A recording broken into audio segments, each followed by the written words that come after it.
umikot sa mga guests.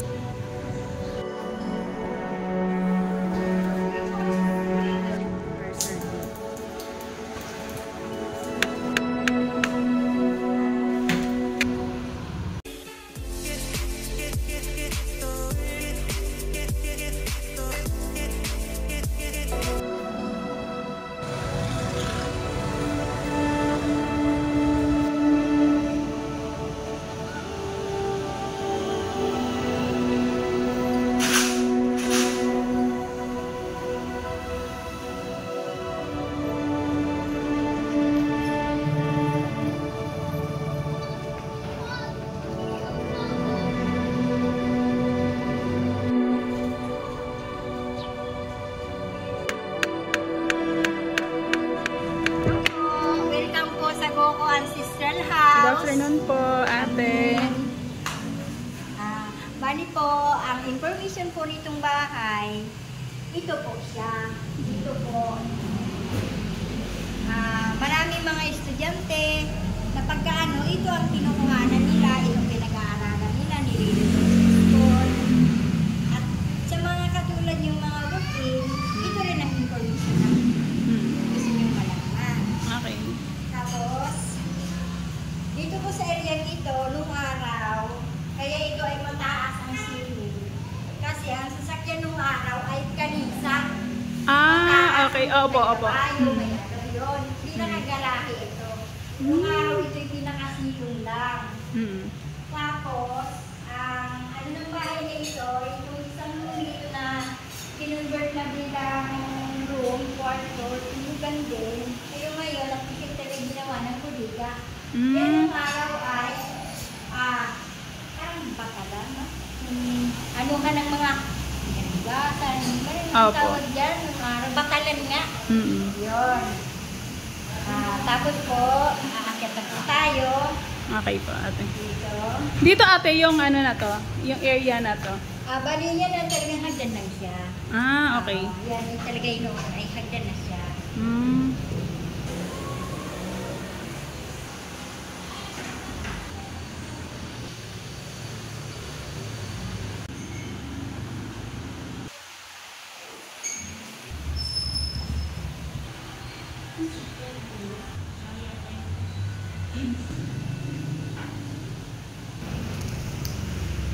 Okay, akyat tayo, ate. Ito yung tinuro kanina sa inyong pagkalat silong yun. Bali, ito yung pinagano na, ginawa na rin kwarto. Servant quarters ito. Pero dati, ate, anong... Batalan. Yung silong lang mga tambakan ng mga kahoy, ng mga kumalikani. Tapos nung araw, aring kitchen, wala yan. Silong lang yan, mga ano din ng kahoy. Kinonvert na din lang yan sa kitchen. Kitchen. Okay, ate. Kinonvert na din lang yan So, ang mga, nung araw naman kasi, parang gasirang ano lang. Okay, sige, ate. Akyat tayo. Sige, kayo na po mauna. Okay. Ate, original pa ba itong hagdan? So, made of ano tong kahoy, ate? Ang ano nila, Nara, yakal, kung ano pa yung mulabi. Opo. Hindi naman ano kung anong klaseng kahoy. Basta yung araw yung yakal, mulabi, Nara. Okay. So, kaya naglalast siya up to ngayon, ate, no? Opo. Gawa ng mga original woods. Oo. Bali ito nung araw, ang pinaka-kwarto niya is isa lang talaga. Ito lang. So, ito lang yung room dati? Oo. Kung mapapansin nyo, pintuan doon. Saan po, ate? Yung pintuan.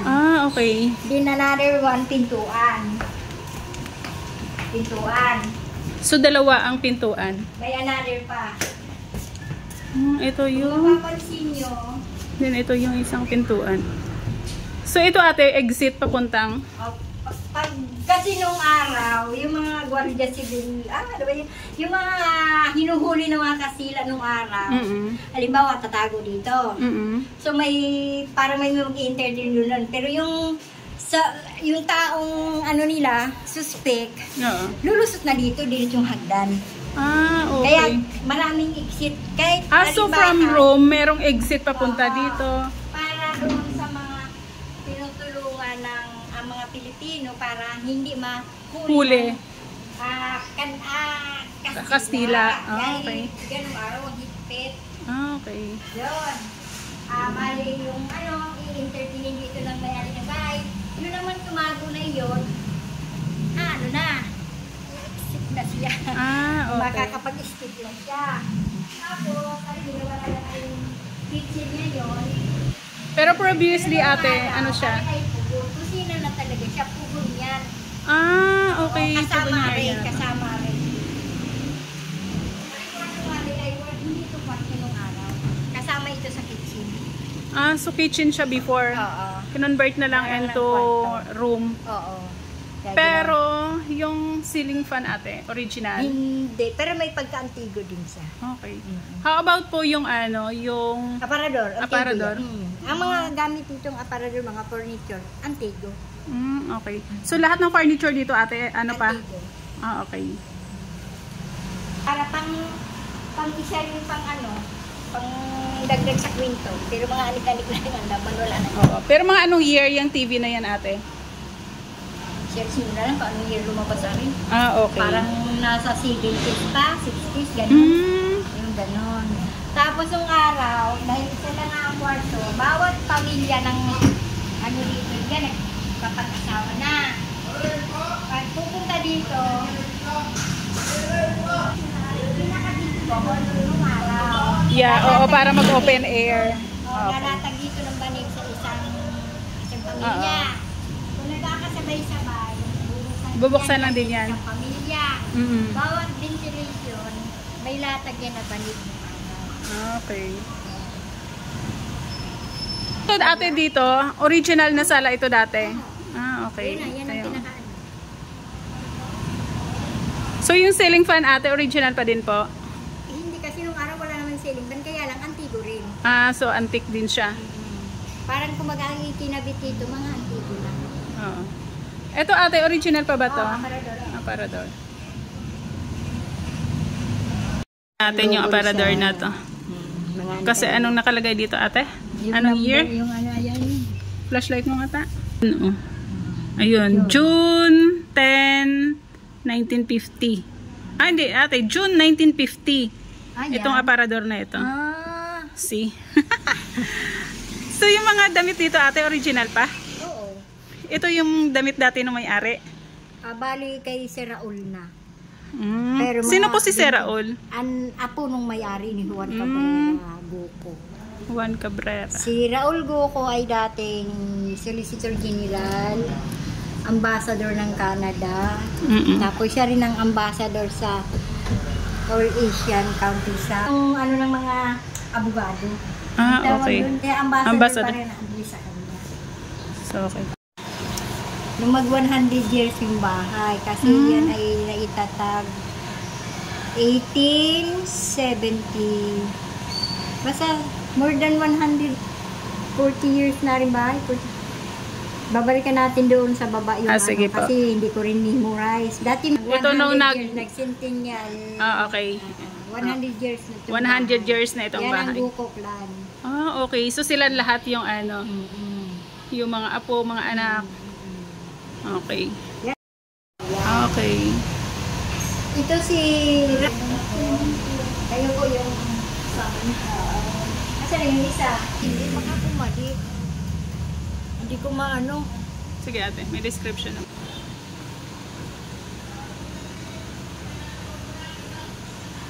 Ano, yung ceiling? Tapos yung tawag din sa pinaka-design na yan ay kalado. Kalado ang design. Yung So original pa rin to ate, no? Wow. So siguro yung napalitan lang dito ate is yung bubong. Oo, dahil Yun, kasi syempre init ulan. Pero yung kesame, intact pa din. Antique pa din ate, ano? Intact pa din, ano? Hindi naman siya masasabing antique, kaya lang yung mamahalin. Oh. Hindi katulad ng ating mga yero-yero lang. Yeah. Naikot na yan ng buong Pilipinas. Bakit? Kasi hindi siya ibinibinta. Oo. Ang nangyari dyan, matandang dalaga ang pagmana talaga niyan. Ngayon, yung matandang dalaga na iyon ay pamana sa pamangkin. Opo.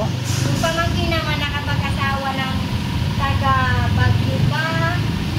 Basta ibig sabihin, So, napailipat-lipat. napalipat ng Bagyo, napalipat ng Tubigaraw, papunta kung saan parting North ba tawag yan. Hanggang na ibalik ng Bisaya dahil ang tinagulan talaga yan parting Bisaya. So, nagikutan na nangyayari kung sino yung close friends, doon pinapamana. Okay. Kaya mga naga. So, mga ilan na taon na yun yan, ate? Noong nadala yan dito, sabi nung nagdala, yan daw ay more than 300 years na. Okay, mas matanda pa siya sa bahay. Okay. Ilang taon na nakalipas, nasa Yung flooring, te? Anong made of ng kahoy, ate? Masama yan ay mayroon taon. Napakinig ko lang sa paliwanag, mayroong mulati, Mula. nara, mayroong mahogany, So, mix na din. Mix na din po. Mulavi, mahogany, at nara. Yung made nung flooring. Carabao, yung sungay ng Carabao, hindi sa inyo. Yung sungay ng Kalabaw. Ay from Ifugao. Ifugao. Pero yung kahoy niya, te, Ano din, Nara. nara din siya. Nara din siya. Bali ito talaga ay binibinta para sa mga antique. Ang mga kahoy kasi nila talaga doon sa banda doon. Ito ang inano nila. Kasi siyempre, binibili na rin nila. Opo. Tapos, ang inano nila yung sungay daw rin ng Kalabaw. Talaga. Tamo. So, maglalast talaga siya. Ang tiyaga. Tiyatyagaan mo isa-isahan Opo. mo yan. Tapos ididikit mo dyan. Galing. So, yung mga bintana na to, ate, original pa din po? Oo. Kaya nga yan, hindi masyado kong winawalis-walis ko lang, pinapagpaganda. So, ate, kayo talaga yung na dito, caretaker? Bali, nasa 20 years na rin ako may dito. 20 years na rin dito si ate. Taga-alaga ng So, sa ngayon, sino na nga, sino talaga sa mga apo yung nagmamanage? Yung ni Ambassador Raon Boko, yung magkakapatid. Wala lang dito si Sir Philip. Si Sir Philip ang kinuntak niya dyan. Opo. Ito mga si Sir Philip, si Sir Ruby. Chef siya sa SEMA. So, siya ngayon yung tagapangalaga dito? Si Sir Philip. Magkakapatid. Sila yung magkakapatid? Okay. Bali sila ang nag-ano nito bahay manage. Sila ang nagsusupply sa akin dito ng mga pang-utilities. Opo. Sweldo. Kumikita naman yung ancestral house na to, ate, no? Kasi ang dami pumupunta. Kasi may nagpapabo. Gildo ko, the forgotten pathway.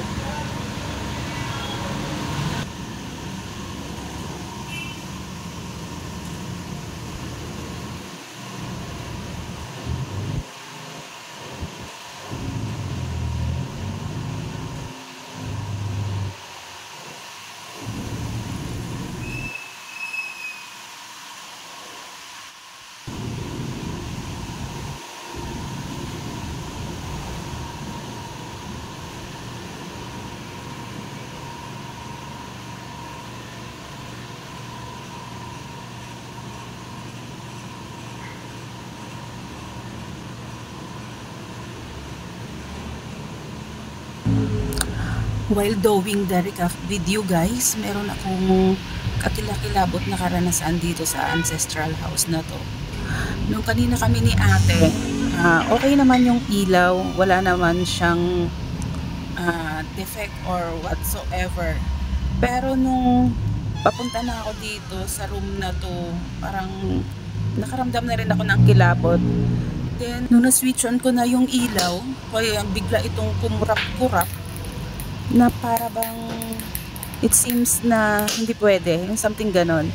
Na naalala ko yung sinabi sa akin ni ate before na yung mga dating tagapangalaga dyan, pag hindi nagustuhan ng may-ari mismo ng bahay, ang daming nangyayari. Meron yung gano'n na katulad ng experience ko o yung tubig na biglang na bumubulwas. So I think isa din yun sa mga na-experience ko na hindi gusto ng may-ari ng bahay. Kaya dali-dali ko na lang sinara yung in-switch off ko na lang ulit yung ilaw para makaalis na din.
Ito pa yung portion na ano, sa kanila pang lote, no?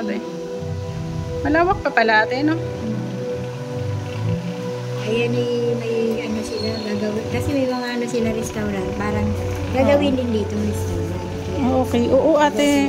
Mas maganda kasi ano. Meron na rin sila ngayon sa ano sa Tagaytay. Old ancestral house turned restaurant. Parang kung annex na lang. So ito talaga. So, Donuan Paradores. Itong so ito yung ancestral house na. Kanina isa may-ari niya na. Gayon din yun, ancestral din yun. Opo. Ito ate, heritage town ng Taal. Ano po, ang ganda. So, mga ilang ano dito ate? Madami. Madami. So, lahat iyon i-open for public? Depende kasi ito sila mga private. Ang bali dito, yung sa Watay, Pasible, yun. Parang inano na yan sa government ng Taal. Okay. Yun ang open. Pero kami na dito, tulad dito sa mga